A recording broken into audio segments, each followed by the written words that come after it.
No one has ever come into my office and said, "Doctor, doctor, I was chased by a bear yesterday and I felt utterly terrified." Similarly, no one has ever come into my office and said that their daughter died last week and they can't seem to stop crying. People fully expect to be afraid when they're being chased by a bear and deeply sad at the death of a daughter. Indeed, we wouldn't want to feel otherwise. In contrast, how about if I feel terrified of a spider on the other side of the room? Or if someone cuts ahead of me in traffic and I chase him, get out of my car and yell at him and pound on his window. Or if I forget to complete a minor task at work and I'm feeling deeply guilty and ashamed about it days later. Or if my father died a year ago and I can't return to work because I feel so painfully sad about it. In each of these situations, you'd likely say that the circumstances don't seem to warrant the feelings that I'm having, or don't seem to warrant how intense the feeling is or how long it's lasting. My fear of the spider, my anger at the driver, my guilt at a minor error, my prolonged grief over a death, each seem out of proportion to the situation. So, if the feelings aren't really about the situation I'm in, where are they coming from? Welcome to the world of intrusive feelings. Intrusive means that these feelings intrude into our lives, coloring our experience of ourselves or of our circumstances. They always involve something about our current situation that's somehow similar to a distressing situation from our past. We say that these feelings are triggered or evoked by something going on now, but they're not actually about now. So, intrusive feelings are kind of like ghosts from the past that haunt our present lives.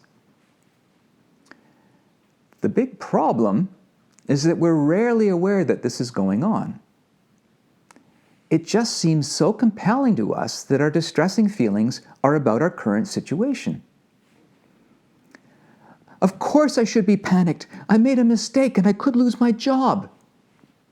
Or, I deserve to feel like a loser. I missed an easy pass and the other team won. Or, my friend didn't invite me to her party. It's only natural that I'd feel hurt and I can't stop thinking about it. So, it usually doesn't take much reflection, though, to think of other people we know who would feel differently in our situation. And if we think of the happiest people we know, they probably would not feel the same way that we do if they were in our situation. As you can see in these examples, though, there's always something in our current life that triggers the intrusive feelings. The mistake at work triggers panic. A minor rejection triggers persistent hurt. A missed shot triggers that shame. Our problem is that we believe that the intrusive feeling is about the thing that triggered it, when the trigger was actually a relatively minor event. It's like confusing the bullet with the trigger that fired it. The trigger may have started things, but it's the bullet that's going to do the damage. So, a minor error at work isn't accepted as just a minor error and instead triggers feelings of dread at the prospect of being fired. A missed pass in a game triggers feelings of inadequacy or worthlessness. Events that would reasonably evoke minor, momentary feelings instead trigger stronger, persistent distress. To cut to the chase, most of the distress that we experience in our lives is due to intrusive feelings. It seems compelling to us that our distress is due to an event or to our circumstances, but it isn't. And, of course, our happiness is necessarily going to be tainted when intrusive feelings color our experience of our lives.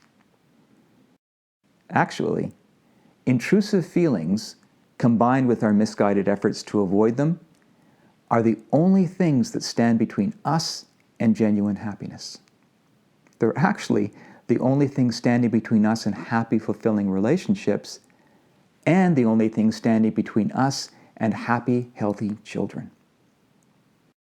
Stick around. All of this will make much more sense.